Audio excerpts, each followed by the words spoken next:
नमस्कार। मुद्दा तो है, मैं आपका स्वागत है। मैं हूं आपके साथ ब्रजेश चौक से। आज मुद्दा है बजट, लेकिन हम बात करेंगे इसके जरिए वोट साधने के जतन की। वित्त मंत्री निर्मला सीतारमण ने मोदी सरकार की दूसरी पारी का बजट पेश किया तो शेयर बाजार में झूम उठा।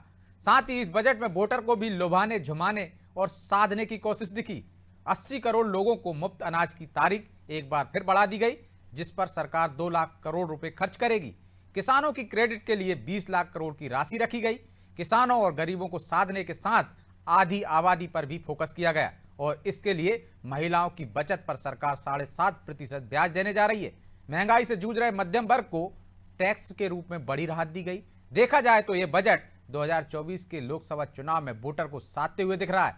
इस बजट को मुख्यमंत्री शिवराज सिंह चौहान ने मध्यम वर्ग को राहत देने वाला बताया तो प्रदेश कांग्रेस अध्यक्ष कमलनाथ इसे भविष्य के खोखले सपने दिखाने वाला बता रहे हैं। लेकिन सवाल यह है, क्या बजट चुनाव की दृष्टि में रखकर बनाया गया है और क्या इससे बीजेपी चुनाव में फायदा उठा पाएगी, यह जानने की कोशिश करेंगे। लेकिन पहले देखिए रिपोर्ट।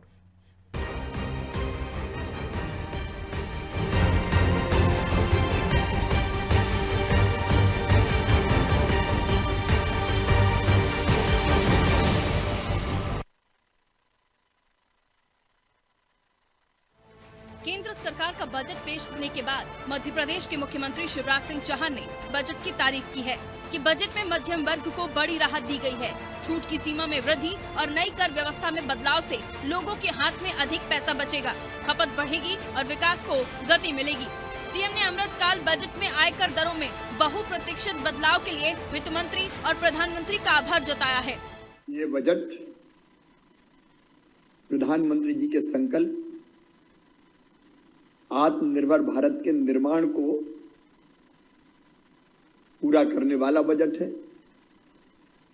एक वैभवशाली भारत, एक गौरवशाली भारत, एक संपन्न भारत, एक समृद्ध भारत और एक शक्तिशाली भारत के निर्माण का बजट है। ऐसे बजट के लिए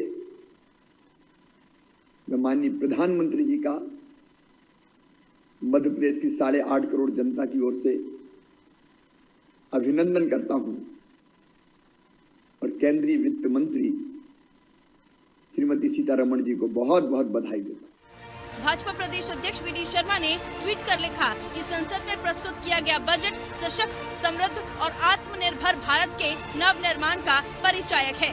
वहीं भाजपा महामंत्री रजनीश अग्रवाल ने इसे बढ़ते भारत का बजट बताया है। केंद्र की सरकार का, मोदी जी की सरकार का, भारतीय जनता पार्टी की सरकार का अद्भुत अद्वितीय बजट, ऐसा बजट जो अमृतकाल में बढ़ते भारत का बजट, आत्मनिर्भर भारत का बजट है। ये आने वाले अमृतकाल 25 वर्ष का पहला ऐसा ब्लूप्रिंट है जो भारत को दुनिया में सिरमौर बनाने वाला है। कांग्रेस के प्रदेश अध्यक्ष और पूर्व सीएम कमलनाथ ने बजट की आलोचना करते हुए कहा कि हमें आशा थी कि वित्त मंत्री उन घोषणाओं पर प्रकाश डालेंगी जो 2022 में पूरी होनी थी। 2022 में किसानों की आमदनी दोगुनी होनी थी। 2022 में हर गरीब को आवास उपलब्ध होना था। 2022 में देश में बुलेट ट्रेन चलनी थी। लेकिन वित्त मंत्री ने इन घोषणाओं के पूरे न होने की ना तो कोई वजह बताई और न ही देश की जनता से माफी मांगी। कमलनाथ ने कहा कि स्पष्ट है कि सरकार भविष्य के खोखले सपने दिखाकर वर्तमान की जटिल परिस्थितियों से लोगों का ध्यान भटकाना चाहती है। आइए जानते हैं बजट के बारे में कांग्रेस के क्या विचार हैं।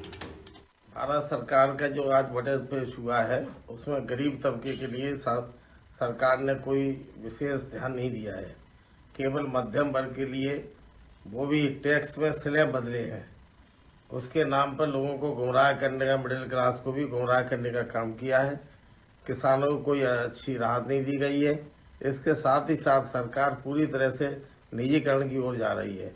नगरीय संस्थाओं के लिए बॉन्ड जारी करके, ताकि वो बॉन्ड जारी करें और कर्ज के ऊपर परेशान हो, कर्ज चुकाएंगे कहाँ से बॉन्ड जारी करने के बाद, और उनको संस्थाओं का भी पूरी तरह से निजीकरण करके बाजार के माध्यम से उनको ऊपर छोड़ दिया गया है। शासन उनकी जो सुविधा देना चाहिए, शासन जो विकास के लिए नगरीय संस्थाओं को पैसा देना चाहिए, उसमें भी कटौती करने का सरकार का प्रयास है। केंद्र के बजट में नौकरी पेशा लोगों को टैक्स में राहत मिली है, कुछ अन्य छूट भी दी गई है। बजट का प्रभाव मध्यम वर्ग पर अवश्य पड़ेगा, जिसकी संख्या मध्य प्रदेश में अच्छी खासी है। बजट में 9 चुनावी राज्यों के लिए कुछ विशेष घोषणा की उम्मीद की जा रही है, लेकिन कर्नाटक के अलावा और किसी राज्य के लिए कोई खास घोषणा नहीं की गई है। अब देखना है कि शिवराज 2023 के मध्य प्रदेश के चुनावी बजट में क्या राहत देते हैं। ब्यूरो रिपोर्ट, अनादि टीवी।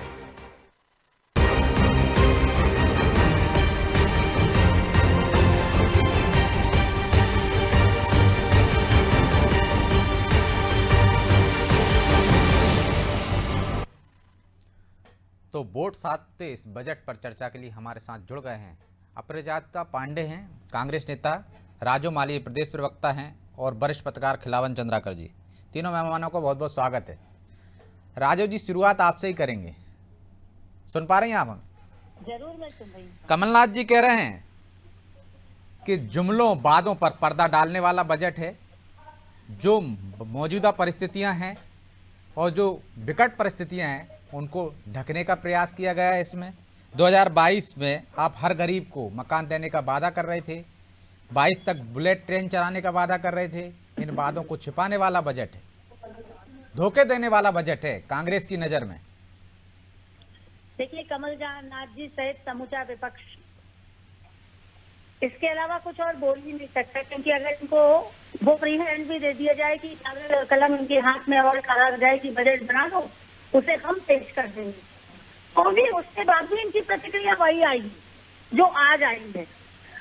मैं सुबह से जब से बजट आया है लगातार विभिन्न चैनलों के माध्यम से विभिन्न एक्सपर्ट्स को, जो भारतीय जनता पार्टी के नहीं है, जो निष्पक्ष रूप से अपनी बात कह रहे हैं, मीडिया के बड़े समूहों को, आम जनता को, सभी की प्रतिक्रिया दे रही हूँ, और किसी ने भी इस बजट पर एक भी नकारात्मक शब्द नहीं बोला। सबने उस बात को सराहा है।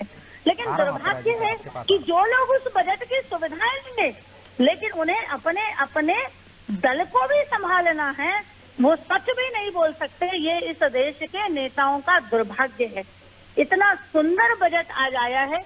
हर बार ये कहा जाता था कि मध्यम वर्ग की झोली खाली है, लेकिन इस बार मध्यम वर्ग भी अपने आप को लेकिन बात तो सही कह रहे हैं ना कि जो पुराने वादे थे आपने, वो वादे तो पूरे होते नहीं दिख रहे हैं इस बजट में, या उन पर प्रकाश ही नहीं डाला, उनको छिपाने की कोशिश की गई कि बुलेट ट्रेन 22 तक चल जाएगी, 2022 तक हर गरीब के घर मिल जाएगा, हर गरीब को। बिल्कुल बिल्कुल चौकसे जी, हमने कहा था 2022 तक घर, हमने लगातार घर दिए और लगातार घर देंगे। हमने योजना हमने नहीं की है। इस बजट में भी उस योजना के लिए पैसा है। अभी तो थोड़ी देर पहले मैं मीडिया में कई लाइन देख रही थी, पंजाब की एक नेत्री कह रही थी कि रेलवे के लिए कुछ नहीं है। अरे गजब है, रेल मंत्रालय के लिए सर्वाधिक राशि आज तक के जो भी रेलवे के लिए बजट एलोकेट हुआ है, उसकी सर्वाधिक राशि 241 लाख करोड़ थी। वो नेत्री कुछ थी नहीं, क्योंकि उनके चश्मे का नंबर तो राजनीतिक दल का था। तो जब यूपीए सरकार थी तो उसी चश्मे से आप भी देखते थे बजट। अपराजिता, तमाम वर्ग को साधने की कोशिश की गई है, मध्यम वर्ग को, गरीब तबके को, मुफ्त अनाज की स्कीम के तहत किसानों को और नौकरी पेशा को भी, बुजुर्गों को भी राहत, तो फिर भी आपको उसमें कमियां दिख रही हैं। और मातृशक्ति को भी, आधी आबादी और मातृशक्ति को भी 7.5% ब्याज, इसकी तो तारीफ आप कर ही देंगी शायद। देखिए, राजू मालवीय जी कह रही थी ना, वास्तविक बहुत ही गजब बजट है। क्यों गजब है? क्योंकि ये हेडलाइन मैनेजमेंट का बजट है। अब असली काम पे जुट जाइए, कुछ असली काम करके दिखाइए, तो फिर मजा आएगा। देखिए है क्या यहाँ पे मुकेश जी, मैं आप एक जगह भी रखिए, मैंने आपको पूरा सुना ना, ऐसे में आ रहा हूँ राजू जी, आ रहा हूँ आपके पास, प्लीज आ रहा हूँ। तो सुनिए, बौखलाइए मत। अब देखिए हुआ क्या है, ये एक विदाई लेती हुई सरकार का बजट है। ये लास्ट बार वो बजट पेश कर दो, उसके बाद सिर्फ इंटरिम बजट आएगा।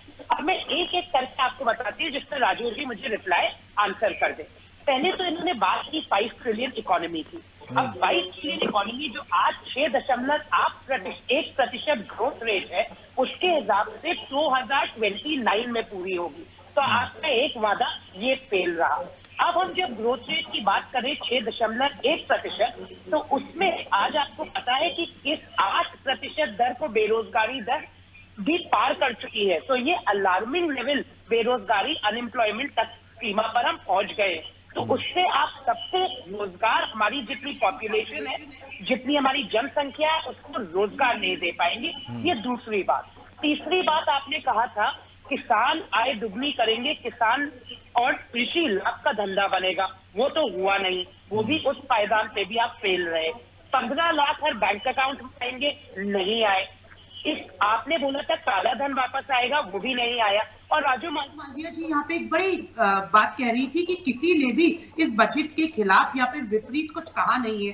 तो आई थिंक आपकी तैयारी पक्की नहीं है। अभी इकोनॉमिक टाइम्स ने जो कहा बजट के बारे में, वो क्या कहा कि ये सुपर रिच का बजट है। निर्मला सीतारमण जी को सुपर रिच ऑफ इंडिया, उनको थैंक यू कहेंगे, धन्यवाद कहेंगे। तो आपने एक बार फिर साबित कर दिया कि आप आम जनमानस के लिए बजट नहीं लाए, आप सूट बूट की सरकार है उसके लिए बजट लाए। कोविड जैसी महामारी आई तो आपको एक और चीज बता दूं राजू मालवीया जी, अभी मेडिकल इंडस्ट्रीज ने जो कहा है बजट के लिए, वो क्या कहा? उन्होंने बोला हाईली डिसअपॉइंटिंग बजट, निराशाजनक बजट है।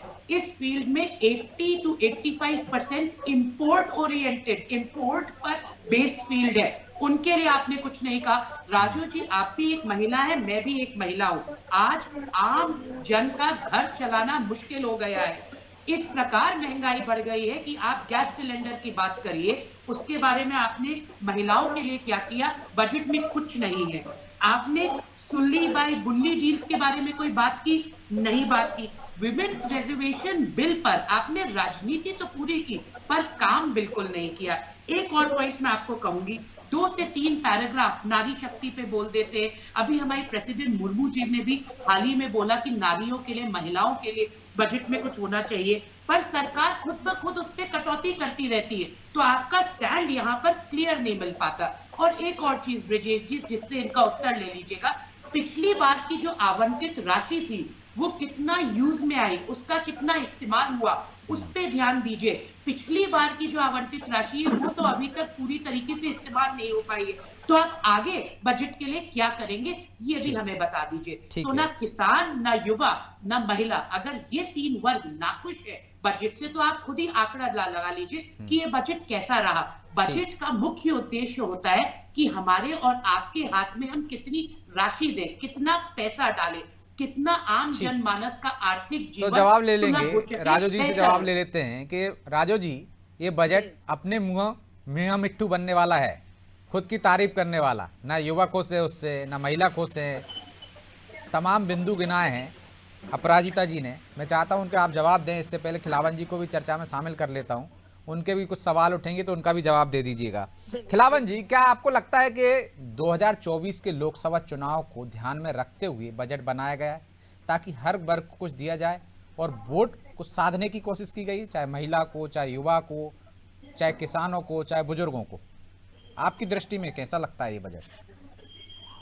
राजेश, हम सोच रहे थे कल बजट पर ज्यादा अध्ययन करने,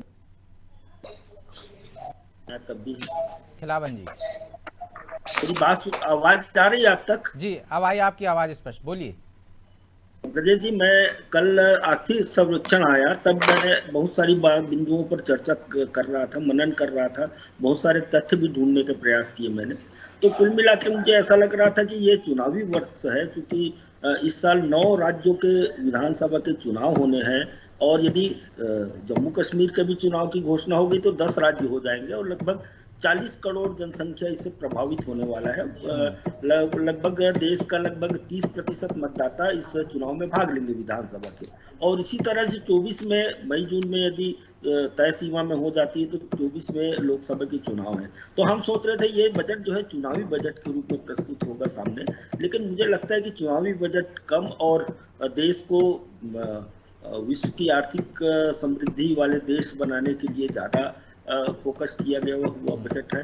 एक बजट में एक महत्वपूर्ण कमी जो मुझे लगता है वो ये है कि ब्रजेश जी, जब डॉक्टर प्रिस्क्राइब लिखता है, दवाइयाँ लिखता है मरीज के लिए, तो आप और हम उसको नहीं पढ़ पाते, सिर्फ डॉक्टर पढ़ता है, वो जो दवाई की दुकानदार पढ़ता है। तो मुझे पूरे बजट का, आज मैंने पूरे 66 पेज का बजट अध्ययन करने की कोशिश की, हिंदी में जानने की कोशिश की, अंग्रेजी में जानने की कोशिश की, तो मुझे कुल मिला के ये लगा कि ये डॉक्टर का वही प्रिस्क्रिप्शन है जिसको आप और हम नहीं पढ़ सकते। देखिए, एक जेब में पैसा डाला तो जा रहा है लोगों की जेब में, चाहे अभी अपराजिता जी कल चर्चा कर रही थी कि किसान हो, चाहे महिला हो, चाहे गरीब हो, चाहे मध्यम वर्ग हो, सबके जेब में पैसा डालने, भले वो नहीं मान रही हो, लेकिन मैं मानता हूं कि सबके जेब में पैसा डालने की कोशिश की गई है, लेकिन पैसा को किस तरह से निकाला जा रहा है, उसके जेब से डाला तो जा रहा है, लेकिन उससे ज्यादा निकालने का प्रयास किया जा रहा है, ऐसा मुझे लगा, ऐसा मुझे महसूस हो रहा है पूरी तरह से। देखिए, जो मनरेगा जैसे, लेकिन ऐसा महसूस हो रहा है तो यही तो महसूस कराना चाहते हैं राजनीतिक दल और सत्ताधारी दल, कि लोग महसूस करें कि हम आपकी जेब में पैसा डाल रहे हैं, निकाल नहीं रहे हैं। तो फिर चुनावी बजट हुआ ना आपकी दृष्टि में? नहीं, डाला कम जा रहा है, डाला कम जा रहा है और निकाला ज्यादा जा रहा है। तो कुल मिला के बचत की जो हम बचत करना चाहते हैं, वो बचत हमारी जो है ना समाप्त होने वाली, इस तरह का बजट है। दूसरी बात मैं महत्वपूर्ण कर रहा था ब्रजेश जी, देखिए होता ये है कि जब प्याज के दाम 40 रुपये 50 रुपये हो जाते हैं, तब आप जो है चिल्ला चोट करते हैं, आम आदमी को बहुत भार पड़ रहा है, ऐसा हो रहा है। वही प्याज जब 1 रुपये किलो हो जाता है, तब लोग चिल्ला चोट करने लगे हैं कि किसान जो है अपने प्याज को सड़क में फेंक रहे हैं, नाली में डाल रहे हैं, नदी में बहा रहे हैं। तो कुल मिला के सरकार के सामने ये बड़ा संकट है कि वस्तु स्थिति को संभाल के कैसे रखें। इस बजट में वही कोशिश की गई है कि वस्तु स्थिति को संभालने की कोशिश की गई है, लेकिन महिलाओं को लेकर के जो बात अपराजिता जी कह रही थी, वास्तव में यदि डीजल पेट्रोल के दाम बढ़ाए जाते, महंगाई पर कंट्रोल करने की कोशिश की जाती, रसोई घर के बजट को कम किया जाता, उसके भार को कम किया जाता, तो मुझे लगता है कि महंगाई पर नियंत्रण भी और पेट्रोल डीजल और रसोई गैस के दाम में कमी लाकर भी की जा सकती थी। लेकिन ऐसा नहीं हुआ। मुझे लगता है यदि आप कह रहे हैं चुनावी बजट है, तो चुनावी बजट होता तो निश्चित रूप से रसोई गैस और इनके दाम में थोड़ी कमी लाई जा सकती है। 2024 में तो मई जून में चुनाव हो ही जाएंगे, एक और बजट पेश होगा अभी, तो एक पूरक बजट ही आएगा मुझे लगता है। 24 के चुनाव के पहले फरवरी जनवरी में फिर से 24 में एक बजट आएगा सामने, तब हम तो राजू जी, इस बजट से कोई फायदा नहीं होने वाला है। लोगों की जेब में डाल भी रहे हैं आप, निकाल भी रहे हैं, निकाल ज्यादा रहे हैं, डाल कम रहे हैं। इस तरह से बजट पेश किया गया है कि लोगों को लगे कि बहुत अच्छा है, लेकिन वैसा है नहीं। खुद ही कहा कि 66 पेज का बजट है, और शायद मेरे साथियों ने, पूरे खिलावन भैया जैसे लोगों ने तो वो 66 पेज पलट लिए, अभी तो 66 में भी नहीं पलट पाई। अपराजिता कितना पलट पाई होंगी वो अलग विषय है, लेकिन इस पर अभी एक दिन में और 10 मिनट में कुछ भी बहुत ज्यादा विस्तार से नहीं कहा जा सकता। लेकिन मैं तो जितना समझ पाई हूँ और जितना मैं देख रही हूँ, समाज के हर वर्ग को जब साधने की कोशिश की गई है, उसके लिए हर वर्ग के लिए किया गया है, तो स्वाभाविक रूप से वो चीज आपको नजर आ रही है।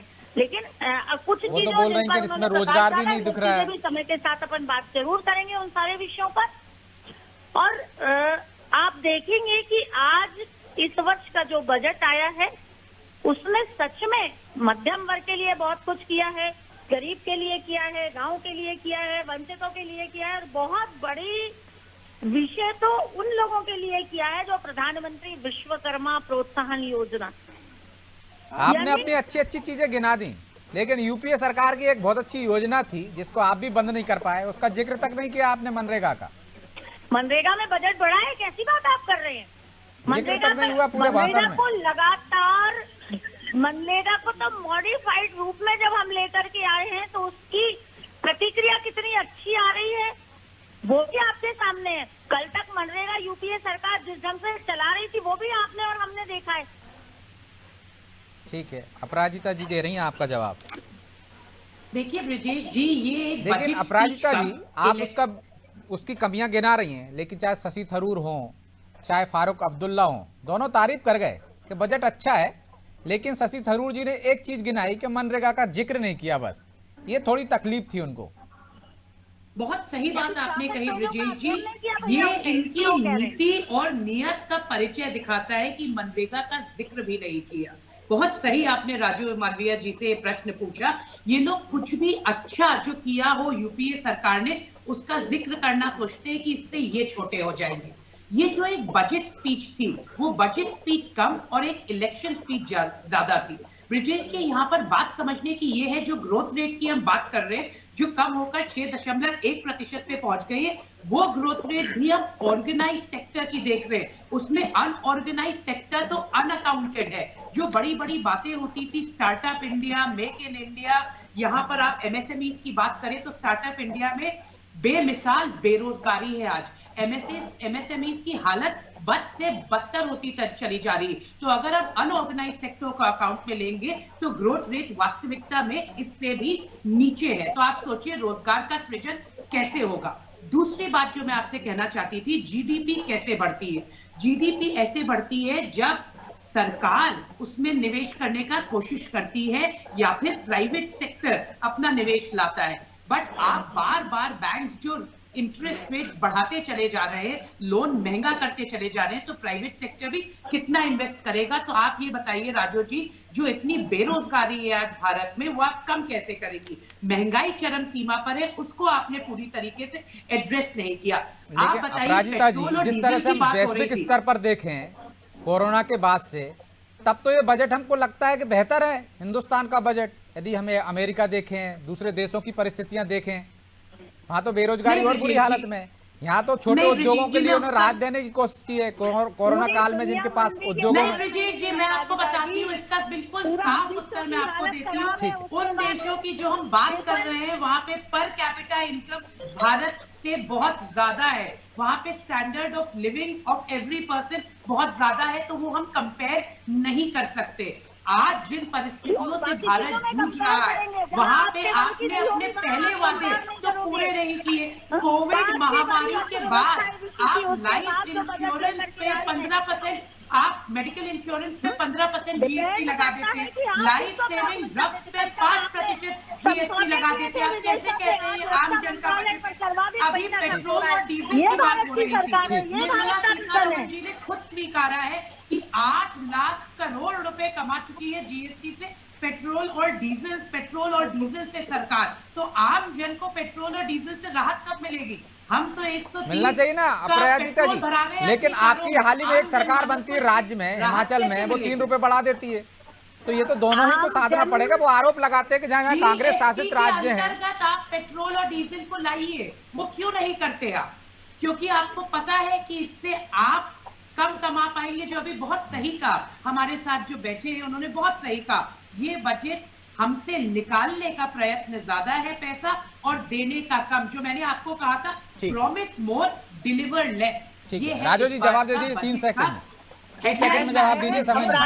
जी अपने मन की बात तो बहुत अच्छे से कर रही है, लेकिन जन की बात जिस सरकार ने बजट प्रस्तुत किया है तो सरकार की प्राथमिकताओं की तरफ भी मैं ध्यान दिलाना चाहती। कल तक आप विदेशों से समझौते करते थे, गुप्त समझौते करते थे और कांग्रेस के हित के समझौते करते थे। आज नई सरकार का बजट रक्षा बजट पे सर्वाधिक है। 5.94 लाख करोड़ रुपए का बजट हमने रक्षा पे दिया है। अगर पेट्रोल डीजल के माध्यम से जनता से पैसा लिया है तो देश की सीमाओं की माना आपके माध्यम से अनादि टीवी पर इन्होंने माना कि हमने जनता से पैसा लिया है। धन्यवाद, ये स्वीकार किया कि आपने जनता को लूटा है। आपकी बात लुटेरी सरकार, व्यवस्थाएं दी है, आपकी बात लुटेरी सरकार। क्योंकि समय इजाजत नहीं देता कि इस चर्चा को जारी रखें, इसलिए मैं माफी चाहता हूं, आप दोनों को बीच में रोक रहा हूं। इस चर्चा को यहीं विराम देना होगा। आप तीनों मेहमानों का बहुत बहुत धन्यवाद। तो बजट निश्चित तौर पर वोट को साधने हुए दिख रहा है, क्योंकि 2024 में चुनाव है, उससे पहले 9 राज्यों में चुनाव है। यदि जम्मू कश्मीर में भी होते हैं तो 10 राज्यों में चुनाव होंगे।